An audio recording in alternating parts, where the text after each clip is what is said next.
All right, sir. You could make a move. E4. Let's play knight c6 for a change. I usually play knight a6. Do your dance, sir. Do your dance. Remember, do your dance. So knight f3 is funny because it does transpose to like e5 lines, which you might play the Scotch. This is I said almost said the Sicilian. There's no Sicilian here, but if e5 we could transpose to Lopez, Scotch, Italian, everything. So let's try e5 for a change. Let's play the main lines. He plays a Scotch, so we could take. Haven't played the Scotch in a long time, to be honest. We could try a sideline. I don't know if this is a sideline per se. I don't. I remember this being a move somehow, but typically what you want to do is like bishop c5, bishop c5, and then knight f6 ideas, queen f6 or something like here, knight b3, bishop b6. But I'm just trying different ideas for now. So he plays here. So we could probably play. I mean, I want to play g6, but maybe g6, yeah, because if he takes on here, I could take. There's bishop here, though. That's bishop g7, bishop g5, bishop g7. I mean, I haven't played this in a long, long time. This setup specifically, like knight e7. Don't recall this is like a move. I mean, a recent move I played that was like a long time ago. So if he plays here with idea like this kind of stuff, or maybe here with idea of take, so you cannot take back with the knight, some kind of queen d4. So maybe I could still do bishop g7. So keeping an eye on this d4 square.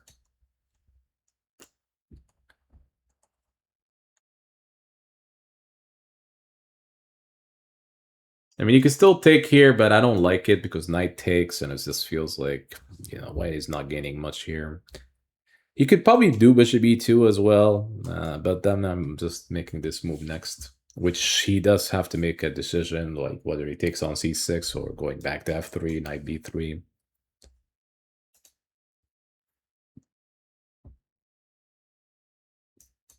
He could also castle long, like bishop e3 it's a good choice. It does give white the option to castle long somehow. Could probably play d6. So we get the bishop out somehow. That's the point of the move. He can still play queen d2, actually. I'm a big fan of this move because it does give option for white to castle long. Maybe he could just play like h4, h5. He could still castle short. I would not rule this idea out, and he just went for it. So we castle here. I don't think now black has any like drawbacks here, so it should be somehow equal. But still like white, but it's not by much now. I mean, usually white in these positions are slightly better, have a little bit of more room, more ideas.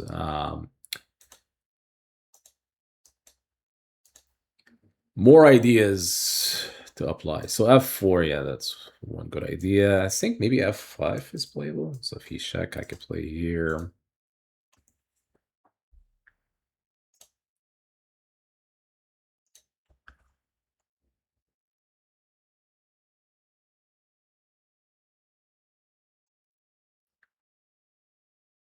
So if he takes here, knight takes, and it just feels like black is good enough here. If he takes here, it's a good question. Do I take back with the knight? Looks like it, yeah. Take back with a knight, because if he takes with a pawn, if he takes he takes, we could take with the bishop. You could try the check king h8. Not sure what exactly does it do after that. Maybe you could play this kind of stuff. I don't like it. I mean, you could still play it, but yeah, I could still take on e4. b2 is still a pawn to watch out for. I actually like this knight c6 idea, just to go back a little bit. That's one thing, just to show you. The reason I like this, and I played this for a lot of years, I think, like competitively online and also over the board. The reason I like this because if you play knight f3, it goes back to the main lines. You could play like a really good openings after e5, but if you play here, it takes you into different positions, which I actually like these positions also for black, like d4, e5, d5, knight e7. I could show you after the game what I mean by that. And typically, it's really like a different kind of game, like people are not used to. And maybe black could get a little bit of advantage if you're not really sure what to do. But and also could transpose to main lines, you know, the Scotch or Rilopaz, Italian. So knight c6 is really not a bad idea because the idea that you could transpose to good openings and or you could still play the Nimzowitsch ideas, which you know, it does feels like it's, you know, it has its own ideas after like you know, after they play d4. So it's good. It's not entirely a bad thing. I used to know somebody that he used to play this all the time, and his idea is just to transpose to like, you know, a major opening like this, you know, let's say the Rolo Pass from there. So he did check on c4. I don't see the point, to be honest. He's gaining a tempo. Like, don't get me wrong. There's a tempo here, meaning that he moved the bishop to c4, maybe a little bit of more diagonal here. Then on e2, but then king h8. But what's next? Is it knight e6 with bishop here? So he took here. I'm not a big fan of this move too. I think now it's like knight takes. Black is getting active. Like now after here, bishop takes. Now the bishop is getting out. The knights are out. The bishop now has a little bit of diagonal. So if anything, black is more than okay. So there was no need for him. I guess the reason he took because he knows that I'm going to take the next turn. So, I mean, he figured that maybe I just take, right? So he's likely to take here, obviously, because if he doesn't take, maybe I could, you know, I'm taking back. So he might do this also, but then you do have to really, I mean, this is also potential. Pawn takes. Actually, here politics may actually be good because the pawn at c6 controlling the center, a little bit center here, and also I'm still like attacking the bishop next move. So pawn takes here, double pawn here is probably good enough. It's also allowing d5, which, you know, so that would support the center from black's perspective. But he took here, which makes sense, of course. You don't want to take with the rook or the pawn. I mean, taking with the pawn is kind of like disallowing the bishop to get active and not developed. He could try these ideas if he wants, like g4. Maybe that's the concept. Kind of like not needed. Doesn't do much considering I could play like here if I want to. But yeah, pawn takes is not really ideal because the bishop would still be doesn't have the diagonal. So bishops are pretty strong on long diagonals. You could see the bishop diagonal here. Even here, you could see the diagonals are opening up. Sometimes I tell my students, chess students, like, it is good to have the long diagonals, even if it's not winning anything right now, but it could the next couple moves. You don't know. The activity has to be there in order for you to have, you know, to take something, right? But if you play here, for example, if you take here, you're not taking anything. You're not taking anything unless your opponent plays here and you take. But, you know, chances are, you know, you limit your power of your bishop, so you're not really giving your bishop like the room and the activity that it wants, right? So he plays here. This move is kind of interesting. I mean, again, he could take. I don't mind this one. So maybe now is maybe moving the queen somehow. I mean, now it's like queen activity. So queen f6 to connect the two rooks. Also keeping an eye on b2. Should he move the knight? Also opening the room for rook e8. So if we could claim a little bit of like open file. And again, if he takes here, that helps me because that towards the center. So double pawns, think about this. Double pawns are actually good when they are toward the center, like supporting pawn center, push, pawn push. Like, you know, once I play here on c6, he could play d5. He cannot take here because the pawn on c6 is defending d5. It may allow like d4 next, so it supports a pawn and the center to be within black's control. So double pawns maybe on, let's say here maybe they may not be as strong, but they could still open up a file. Like especially with my openings, I play the maneuver opening and and the maneuver refresh opening, which I allow my opponent to take on e3 or e6, which still open up the file. So he took here. I don't like it, to be honest. So he's going for this pawn. He's trying to gain a tempo, like developing the queen, connect the two rooks, but he's also gaining a tempo by attacking on c6. You don't want to give this pawn out, even though it's doubled. Now, if I play c5, this gives a weakness, like some kind of like d5, c6, b7. So maybe it's just d5. And I have this kind of idea. I actually couldn't take here because he had bishop, queen takes c6. So he plays here. This move doesn't feel like it makes sense because I could actually take here in between moves and attacking here. So he doesn't give him this kind of stuff. I could still take, I guess. Like this move is met by here, takes here, take there. I mean, even here it doesn't. If I have to go back, I could go back. Which, if I want to, I'm just up a pawn. So this move rook d1 is not good just simply because it's just, he lost a turn, technically lost a pawn on a turn, and that's not good. Now, if he goes back, there's also trouble because this d4 could easily win a piece here. So that's the reason why he played rook d2. If you go back here, for example, let's say you want to attack this bishop. He can. Maybe still d4, bishop f5, d4. If he goes back to rook e1, d4 would win a piece, right? Because I would attack the knight and the bishop same time. And if knight e4, I could take, queen takes, pawn takes, so eventually win something. So this move makes sense in a way. So now I could simply play, I guess, because now he's attacking it. We could just go here. Sometimes you could go back, but you took a pawn, right? You took a pawn, you go back, everything is good. He could still play this favorite move of his if he wants. We still have the two bishops here. Nothing seems to be in favor for him. Sometimes you could go for c6. Maybe that, if he's able to go for c6 and try to win it, then it becomes like game on. But he has like minute and 40 seconds, I guess, 45 seconds.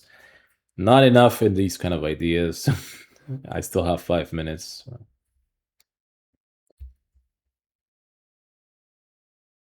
Not much here. And he's still spending some time here. He couldn't find a direct idea. Maybe knight e2 or something, bishop here. But there's always bishop e4, which it's not a good position. Like, it's not much he could do. So he's going, this move makes sense in a lot of ways, going for c6. We could probably play here.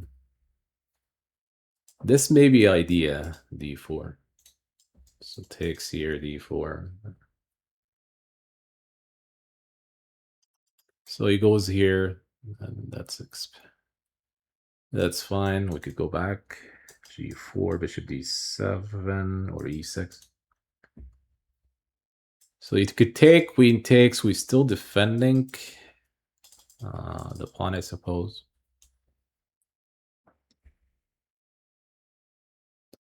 Less than a minute here is just not easy.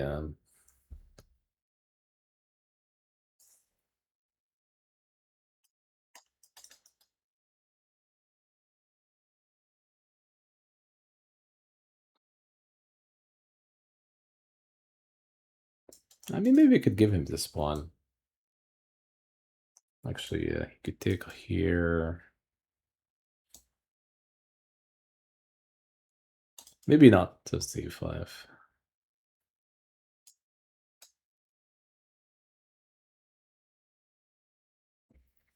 If he takes here, it's queen takes. No need to take with a king to give him a free check. So that kind of... So he's attacking here, which makes sense in a way now. Rook e6. Takes, knight d4.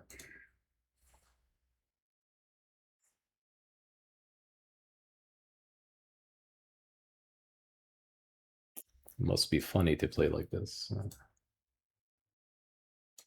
defending the pawn. I mean, it's...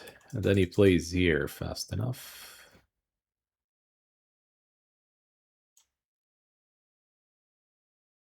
So we go back here, so I defend the pawn so the rook doesn't have to be silly on a6.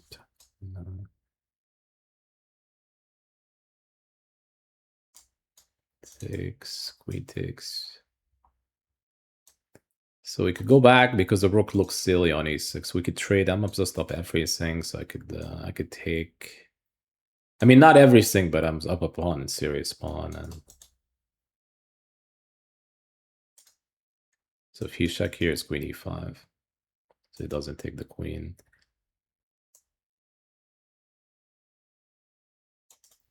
So the attack, he's actually making comebacks, but the problem is the clock. I mean, he is maybe rook c1, rook e6 again, or even here. Yeah.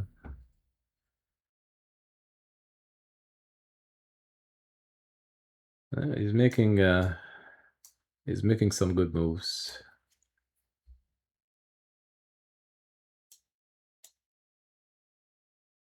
I mean, I'm gonna win on time, but you know, should be.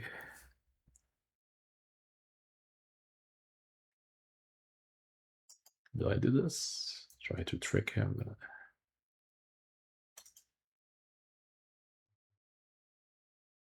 I mean, you could take everything. Queen h8. Does he have time for this? Let's see. I mean, yeah, I mean, he's doesn't have time. Takes. Yeah, so it's a good game. I just want to show one thing here regarding the opening. What I mean by knight c6. So the point is like e5 transposed to this, you know, the main line of like where Lopez and, you know, the Italian if you want. But I think the point is here.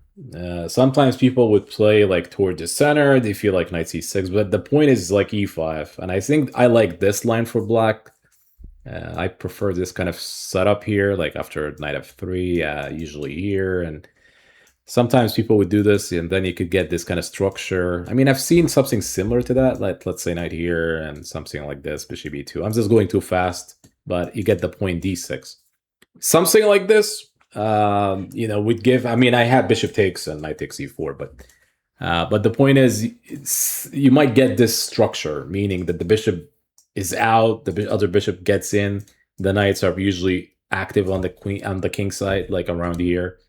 Potential knight f4, you know, and these kind of stuff, which allows, but you know, black to get a little bit active. I've also had people do like these kind of ideas also, but like I could always play here, I guess, I suppose.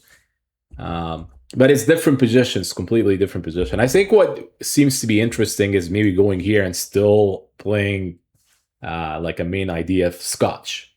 Again, that feels like, you know, black is still going into major openings, whether it's the Scots, Italian, the Earl Pass. So white could do this, right? If he doesn't, he just goes here. Then we play the main lines of, you know, that was knight c6.